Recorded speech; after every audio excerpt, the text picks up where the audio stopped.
어제 우리 그 영어 목회의 그 멤버십 클래스가 있었습니다. 우리 KM은 6번 모이지만 우리 영어 그룹은 조금 길게 3번 모입니다. 그래서 어제 토요일 세미나로 이제 모여서 좀 긴 시간 강의를 나눴는데 이제 끝나고 이렇게 올해가 우리 25주년이다 이제 이 말을 했더니 그 함께 했던 그 조라고 하는 조셉이라고 하는 청년이 주빌리 교회가 자기하고 나이가 똑같네요. 그래요. 그래서 이제 당연히 이제 알아봤더니 1998년도 생이더라고요. 근데 이제 이 청년이 올해 25살. 제가 뭐 25주년 할 때는 그냥 하루 같아가지고요. 뭐 제가 기억을 해보면 뭐 사실 돌이켜보면 굉장히 많은 게 변했지만 그러나 그 시간 자체가 뭐 되게 길었다는 느낌은 아니라서 그렇게 생각하고 있었는데 이 청년의 모습을 보고선 이제 깜짝 놀랐어요. 이제 대학은 이미 졸업했고, 아주 이제 의젓한 직장인이고, 심지어는 이제 교회에서 만난 자매와 데이트도 하고, 한 성인으로서, 한 남성으로서 이제 기본적으로 해야 하는 모든 구실을 다 감당하는 아주 보기 좋은 잘생긴 청년이라서 이게 인간의 나이로 따졌을 때 25년이라는 것은 이제는 굉장히 큰 변화구나. 저희가 더 이상 유아기도 아니고 청소년기도 아니고, 이제는 좀 나이가 이렇게 들었구나. 이제 그렇게 생각을 해보면, 뭐, 우리 스스로 그렇지만 항상 자기 비판이 좀 강한 사람들이라서 그런지, 좀 죄송하고 미안하다는 생각도 들고, 또 감사하다는 마음도 들고, 그래요.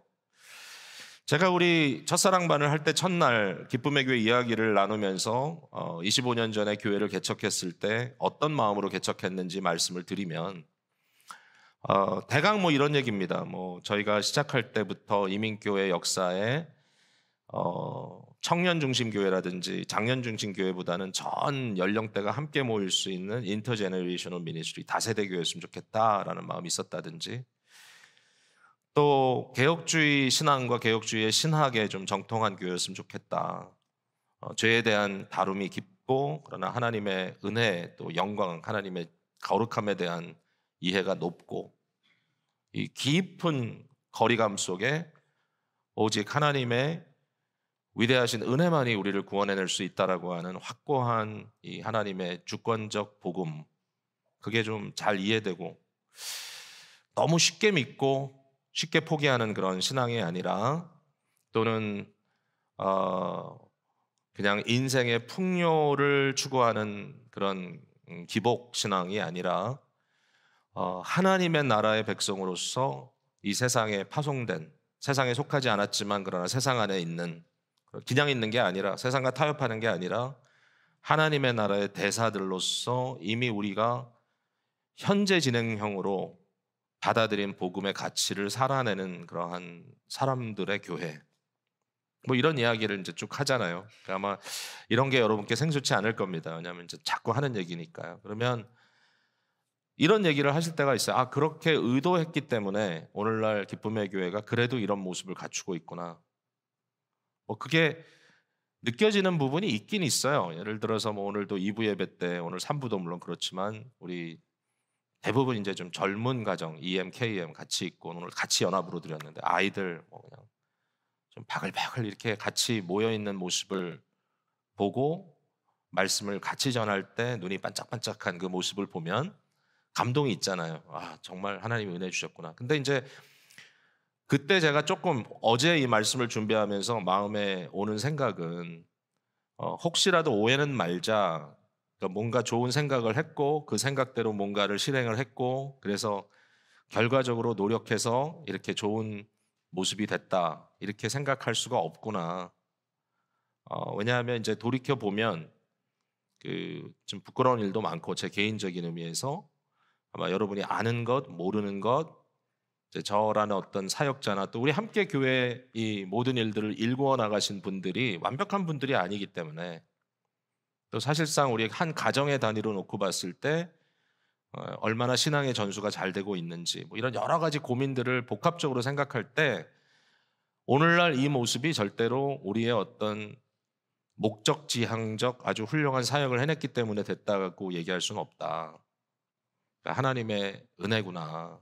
이게 그냥 겸손을 스테이지하기 위해서 이런 얘기를 하는 게 아니라 마치 우리의 구원이 그렇듯이 우리의 공동체도 우리의 힘으로 됐다면 이건 불가능한 일이었구나. 이게 안 되는 거구나.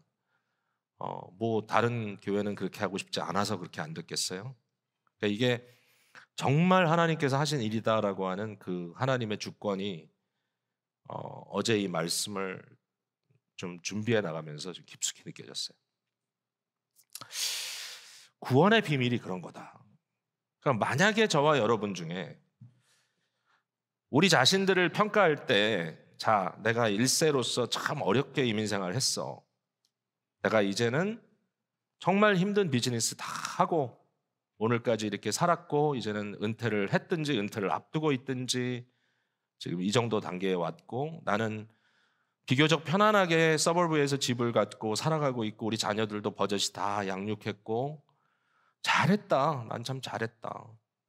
네? 내가 부족한 게 없다. 앞으로도 나는 잘 살 것이다. 여러분 그게 뭐 아니다라고 제가 말씀드리는 건 아니에요. 그러나 만약에 그러한 내용이 나의 삶에 정말 들여다봤을 때 전혀 아무런 불편함 없이 컴포터블하게 삶을 살아갈 수 있는 조건을 만들어주고 있고 다 내가 노력해서 된 거야 라고 얘기할 만큼 어떤 자신감이 있다면 과연 그런 상황 속에서 이 복음이라는 단어가 우리에게 던져졌을 때 얼마나 이게 좋은 뉴스로 들려질까? 그러니까 내가 굉장히 편한데 내가 아무것도 필요하지 않는데 나는 지금 아주 여유로운데 나한테 무슨 복음? 복음이라는 말은 하도 많이 들었고 교회에서 통용되는 언어니까 뭐 복음 마치 불교에서 선불하세요 하듯이 복음하세요 하는 것처럼 그냥 복음이라는 단어는 그냥 쓰는 용어니까 근데 사실상 교회는 우리가 그냥 굉장히 의젓한 한 교인으로서 모일 때 모이고 흩어질 때 흩어지고 뭐 그 정도로 생각하고 살아간다면 과연 복음이 굿뉴스인가? 이제 바울 사도가 전개해 나가는 방법이 굉장히 훌륭합니다. 그러니까 1장 앞부분에 지난주에 말씀드렸던 것처럼 4가지의 단계로 이미 폭발적으로 막 주체할 수 없이 흥분한 이 바울이 복음을 얘기할 때 어쩔 수 없이 시작부터 복음을 터뜨려 버려야 하는 미리 그냥 본론을 해버려야 되는 이러한 바울의 그 마음도 우리가 느꼈지만 그러나 이제 오늘 읽은 본문부터는 차근차근 아규멘트를 해나갑니다. 복음에 대한 진술을 argue하는 겁니다. argue라는 건 뭐냐면 마치 법정에 선 변호사처럼 자기의 케이스를 빌드업해서 이제 마지막에 뻥 클라이맥스로 전달을 하려고 하겠죠. 그러니까 그 얘기를 지금 하고 있는데 첫 단계에서 그가 이제 다루고 있는 게 뭘까? 여러분 봤잖아요. 뭐냐면은 너나 나나 할 것 없이 여기 너나 나나는 말은 유대인이나 헬라인이나 또는 헬라인이나 야만인이나 그러니까 너나 나나 할 것 없이 모든 사람들은 죄로 인하여 아주 불가능한 상태에 빠져 있다고 하는 사실을 인정하는 것으로 시작한다라는 겁니다. 그러니까 굿뉴스가 굿뉴스 되기 위해서는 먼저 배드뉴스가 인정돼야 되는 거예요. 저와 여러분의 삶 속에 지금 굉장히 심각한 배드뉴스가 있다. 물론 이제 우리는 이미 복음을 받아들이고 복음을 프로세싱하며 살아가는 사람들이기 때문에 이 말씀을 처음 듣는 사람들하고는 좀 다르겠지만, 그렇죠? 그러나 신앙생활을 오래 했다고 하지만 여전히 죄의 심텀이 있고 어떤 경우는 신앙생활을 오래 했기 때문에 우리 속에 나도 모르는 사실은 그렇게 믿어서는 안 될 그 무엇 믿을 구석이 생겨버린 사람들이라면 이 말씀이 좀 새롭게 우리한테 다가와야 될 부분이 있단 말이에요. 오늘 좀 불편해져야 되거든요, 우리가. 그러면서도 감사해져야 되겠죠. 그러니까 혹시라도 우리 마음이 좀 너무 편안하다면 이 말씀이 되게 중요할 것 같다 생각입니다. 저는 그런 고민을 좀 했습니다, 어제. 자, 이제 오늘 본문의 얘기를 이제 몇 가지로 한번 생각해 볼게요. 첫 번째, 바울은 이런 얘기를 합니다. 이 세상에 사는 모든 사람들은 하나님을 아는 지식을 소유하고 있다라는 거예요. 그러니까 모두 다 하나님을 안대요. 모두 다. 그러니까 뭐 크리스찬이든 아니든 불신자들도 하나님을 모르지 않는다. 하나님을 안다라는 거예요. 이걸 어떤 식으로 이제 설명하냐면 19절에 보니까 이렇게 써 있죠. 하나님을 알만한 것이 그들 속에 보인다 이거예요. 바울은 굉장히 뭐라 그럴까요? 이제 하나의 그 관찰자로서 이걸 보는 거예요. 그러니까 인류학자로서 인간을 바라보면서 보니까 그 안에 모든 사람 속에 하나님을 알만한 것이 보이더라. 그게 뭐냐? 자, 두 가지를 바울이 얘기합니다. 첫 번째는 한 사람 내부가 아니라 밖에서부터 안으로 들어오는 하나님에 대한 인식입니다. 이해. 창세로부터 그의 보이지 아니하는 것들, 곧 그의 영원하신 능력과 신성이 그가 만드신 만물에 분명히 보여 알려졌나니 그러므로 그들이 핑계하지 못할지니라. No excuse. 왜? 창세부터 지금까지 그러니까 모든 인간은 피조물이니까 그 전에 인간은 없어요. 그러니까 모든 인간은 창조 세계를 보면서 태어났고 보면서 자랐고 보면서 죽는 거예요. 그러니까 모든 인간에게 보여진 창조 세계를 보면 여기에 하나님의 보이지 않는 그러한 그 성품, 그의 품격이 담겨져 있다. 하나님의 위대하신 능력, 그리고 하나님의 하나님 되심, 그의 신성. 모든 사람이 본다라는 거예요. 자, 여러분 이게 사실입니까? 자, 자연 세계를 바라보고 만약에 거기에 대해서 우리가 너무 찌들은 우리의 어떤 막혀진 시야 때문에 그것을 진정 보지 못하는 거 빼고 진정 그 자연의 자연 모습대로 볼 수 있다면 그 위대하심, 하늘의 높고 푸름과 이 온 대지의 푸르름과 이 모든 것, 이 자연의 아름다움을 더 많이 느끼고 있잖아요. 왜냐하면 우리 주위가 그렇게 만들어지지 않은 굉장히 좋은 환경에 우리가 살고 있기 때문에. 여러분, 우리 예배당 앞에 6개 패널이 있습니다.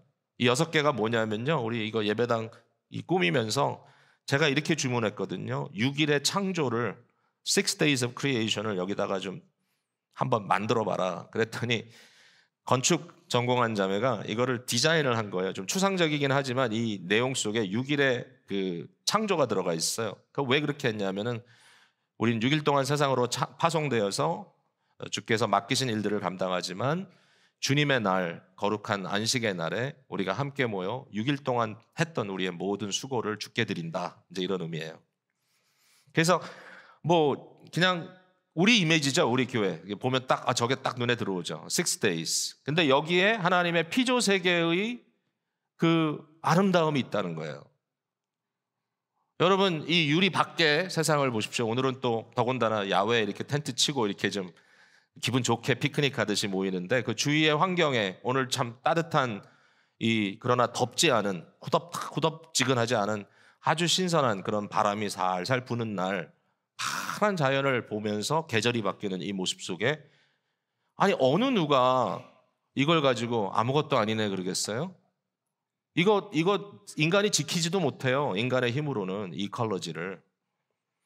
저는 이제 밤에 걷는 거를 뭐 좋아하진 않는데 어쩔 수 없이 할 때가 많아요. 뭐 시간이 지나기도 하고 또 뭐 우리 집에 가서 밤 늦게 뭐든 뭐 어떨 때는 성경 공부 다 마치고 나면 한 10시가 돼도 뭐 걷는 게 그렇게 뭐 위험하진 않기 때문에 위험하진 않은 것 같아요. 어쨌든 그래서 나가서 걷는데 뭐 1시간도 걷고 이러는데 그 밤의 걸음으로써 뭐 피부 건강도 생각하는 거예요.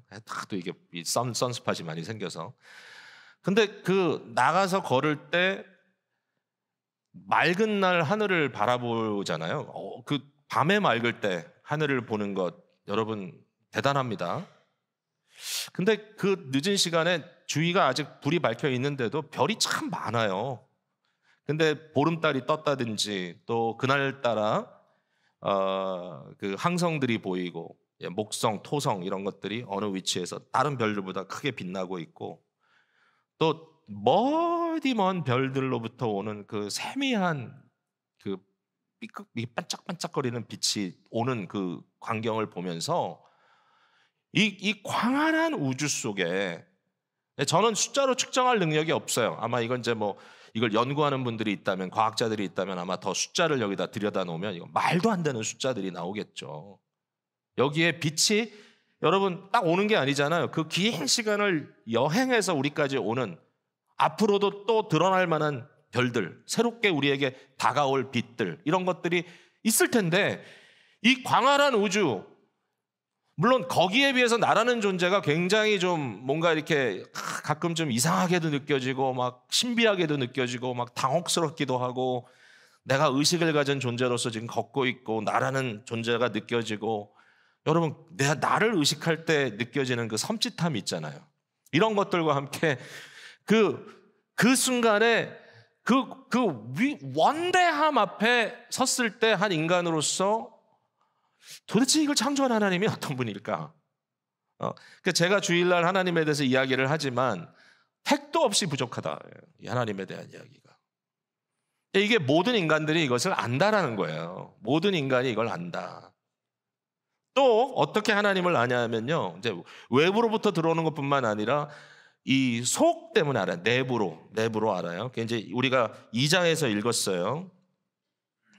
2장 14절에 보니까 이제 그 앞에는 이제 율법을 지닌 유대인들은 율법으로 아는데, 이제 율법을 가지고도 그들이 결국 그걸 다 지키지 못한다 이제 얘기를 하지만, 14절로 가면 율법이 없는 이방인들, 그러니까 유대인이 아닌 사람들도 본성으로, 그래서 본성으로 인간의 피조물로서의 본질 속에 하나님이 인간을 하나님의 형상으로 지었을 때 그 안에 피할 수 없는 도덕의식이 있다는 거예요. 도덕의식이 뭐냐?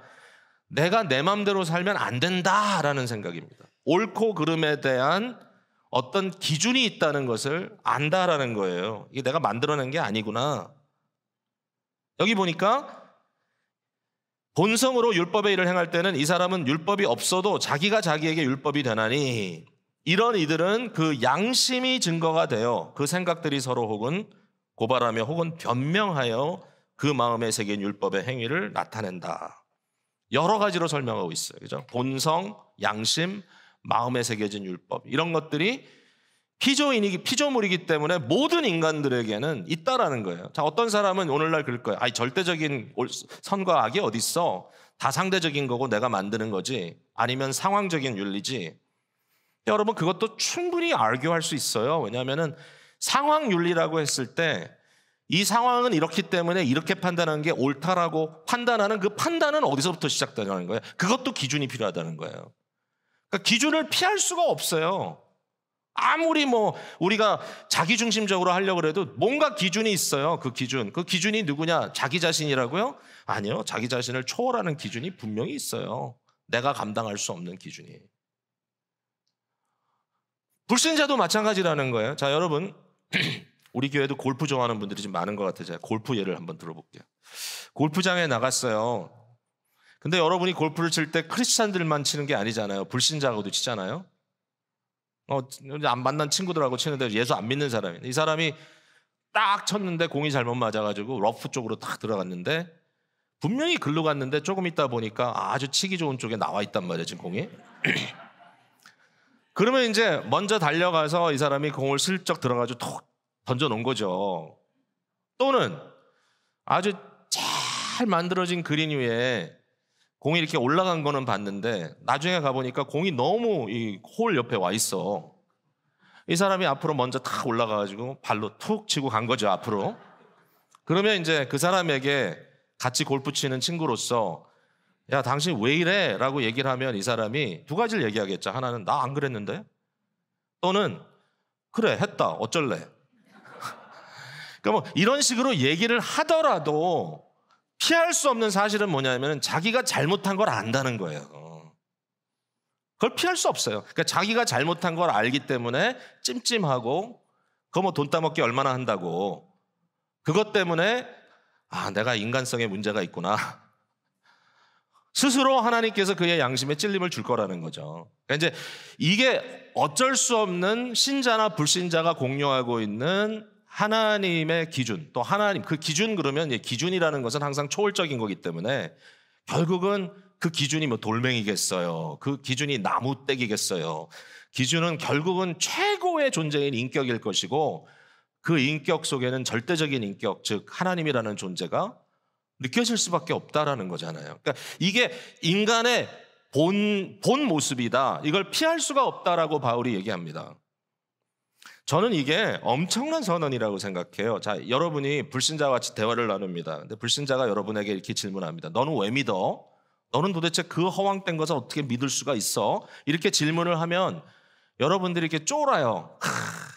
왜냐하면 그냥 생각에 불신자가 신자보다는 좀 더 많은 것 같고, 저 사람이 나보다 좀 똑똑할 것 같고 그래가지고 여러분이 좀 뭔가 이렇게 위축되면서 막 버벅거리면서 자기가 하고 싶은 얘기도 제대로 못하면서 이제 복음의 증거자로서의 고난을 경험하는 거죠. 그죠? 근데 이 바울의 말을 들으면 여러분이 그렇게 할 필요가 없어요. 만약에 그 사람이 여러분에게 이 왜 허황된 걸 믿어? 그러면 딱 이렇게 얘기해서 너무 당연하지 않니? 야, 너는 왜 안 믿어? 이렇게 얘기를 하면 된다는 거예요. 왜냐하면 결국 그 사람이 안다는 거예요. 여러분이 옳은 걸. 이게 바울의 포인트예요. 그러니까 당당하라는 거지, 이 부분에 대해서. 근데 그 당당함이 단순히 그 사람들에게 대한 것만 아니라 나에게 대한 것도. 너는 왜 알면서도 그렇게 사니? 그 질문이 오는 겁니다. 알면서도 왜 그렇게 사니? 우리 그 문제가 있잖아요. 그러니까 유대인들에게도 그 얘기를 하는 거예요. 너는 율법을 통해 하나님을 안다고? 근데 왜 너들 그렇게 사니? 율법을 알면서 범하는 것도 사실은 심각한 문제다. 사실은 엄밀히 따지면 너희들뿐만 아니라 모든 인간들은 다 알고 범한다. 알지만 범한다. 왜 어떤 식으로 범하느냐? 이제 그게 이제 두 번째 포인트인데 저들이 어떻게 하냐면요. 자기의 불의로 18절에 보니까 진리를 막는다 그랬어요. 진리를 막는다. 이제 이 말은 뭐냐면 자기 속에 진리가 있고 밖에서 들어오는 진리가 있는데 이 진리를 방어막을 쳐가지고 막아요. 이렇게 막아. 그리고 내 속에서 나오는 진리는 억눌러요. 이렇게 억눌러. 그래서 내 양심의 소리를 들으려고 안 해. 자꾸만 자기가 옳다라는 생각만 자꾸 주입시켜요. 자기만 옳다라는 생각을. 끊임없이 누르고 있어. 이 suppression. 참 지식을 누르고 있는 인간.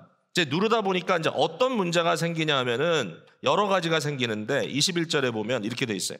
하나님을 알되 하나님을 영화롭게도 아니하며 감사하지도 아니하며 오히려 그 생각이 허망하여지고 이 허망하다는 말은 뭐냐면은 목적을 상실했다는 거예요. meaningless.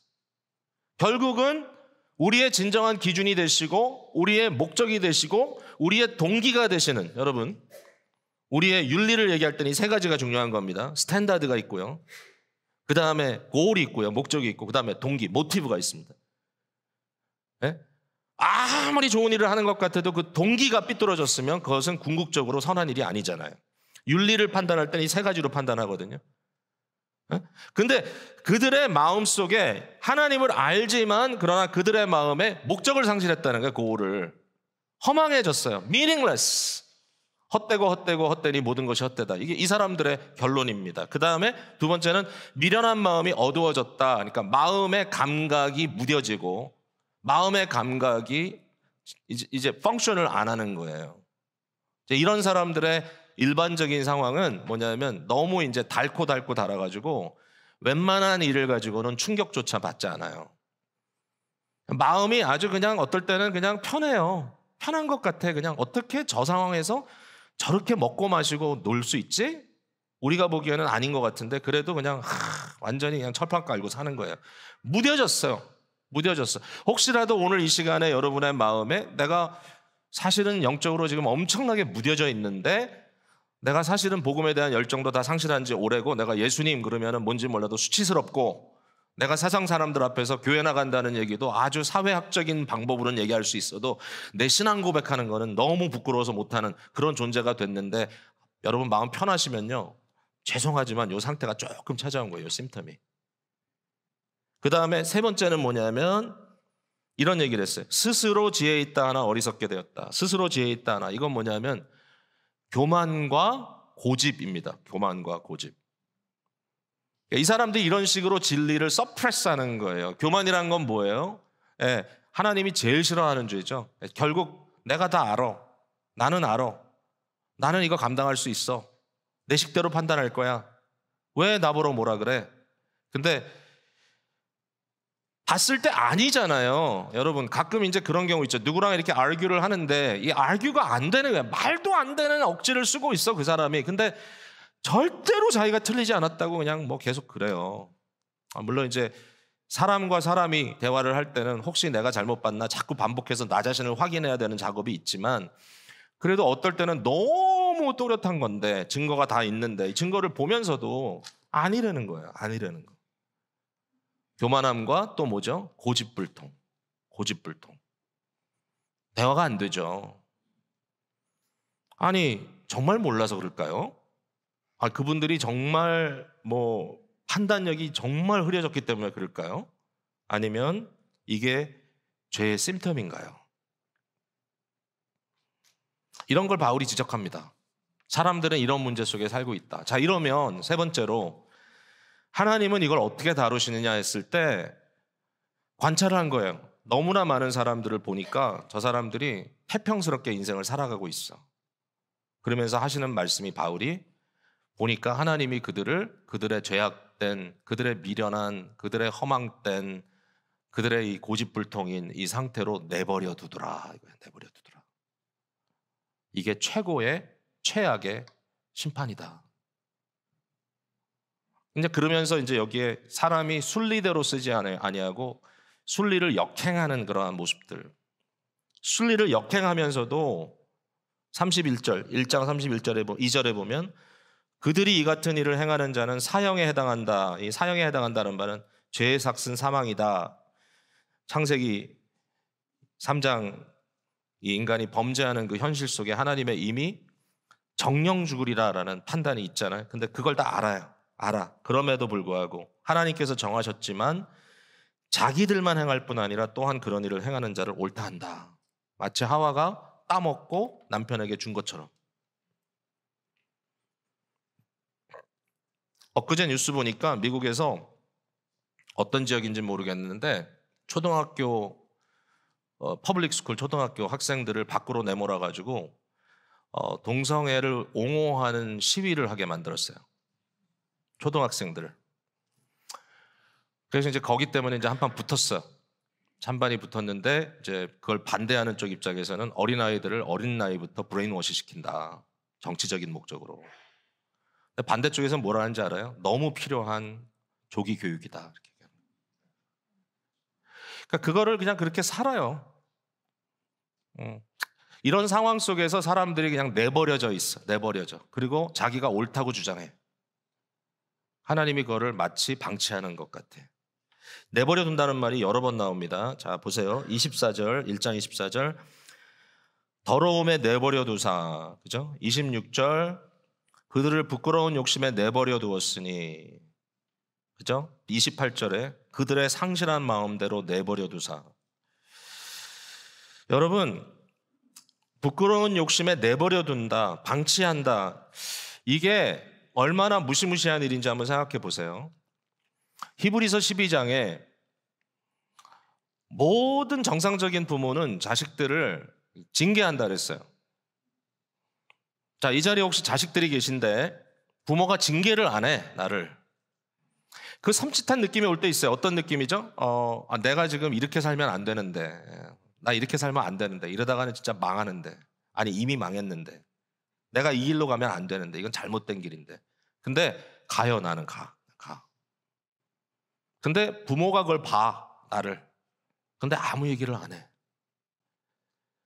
한편으로는 편해요, 아무 얘기 안 하니까. 근데 시간이 갈수록 마음이 이상해.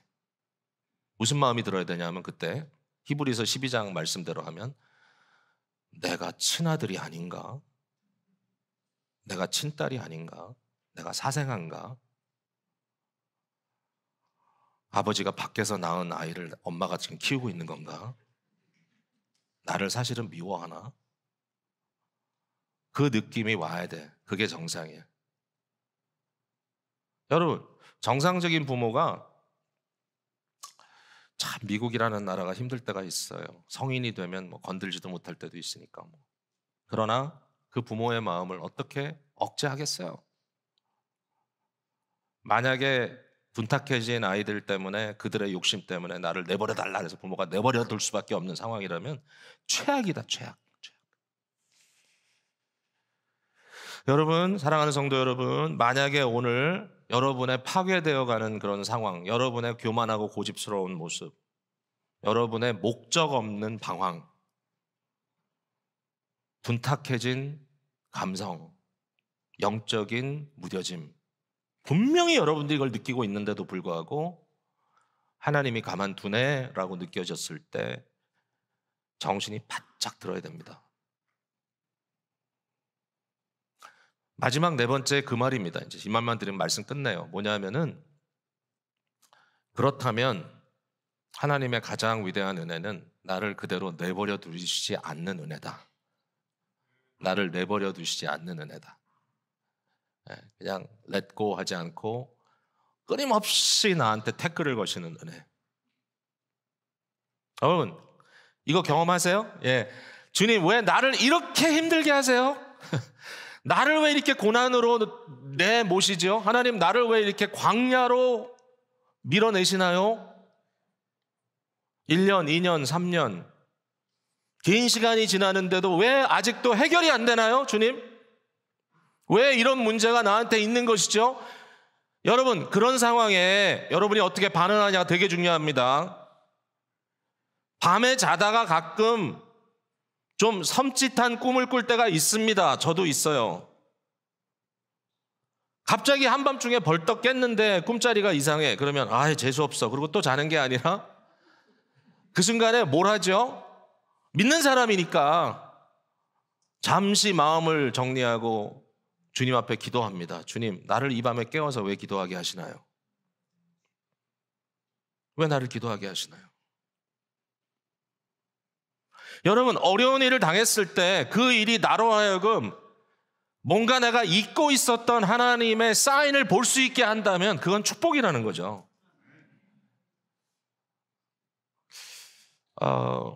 오랫동안 함께 알아오고 신앙생활 같이 하던 분이 병원에 지금 굉장히 고통을 당하고 있어서 어제 오후에 방문을 했습니다.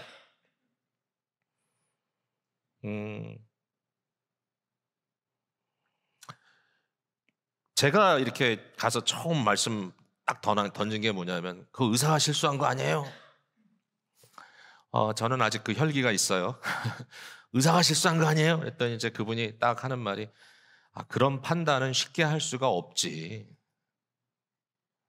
네, 그럴 수도 있지만 또 다른 문제가 있을 수도 있지. 그러시면서 그걸 잘 이렇게 도리어 소화를 시키고, 불평, 불만, 막 짜증스럽고, 지금 6주 동안 그 자세로 지금 계셔야 된다는데, 뒤에다가 주사바늘을 꽂고 힘겹게 인펙션과 싸우고 있는 그 상황 속에 있는데도 그러고 계셔. 근데 이제 그 아내분을 통해서 제가 계속 듣는 거예요. 뭐라 그러시는지. 하나님이 나를 낮추신다. 하나님이 나를 낮추신다. 제가 다윗 얘기를 했어요, 어제 가서. 다윗이 참 대단한 사람인데, 그가 도망 다닐 때 어떤 왕 앞에 갔다가 주위를 보니까 이거 이러다간 죽겠구나. 그래가지고 침을 질질 흘리면서 미친 척하고 나왔을 때 그 마음이 어떻겠느냐. 다윗이 자기 대신들 얼굴 볼 낯짝이 정말 없는 때가 언제냐. 자기 아들이 칼 빼들고 아버지 죽이겠다고. 정말 체면국인은 다른 사람도 아니고 다윗인데, 근데 그 순간에 하나님은 나의 힘이시오. 하나님은 나의 방패시오. 내가 피할 피난처시오. 나의 요새시오.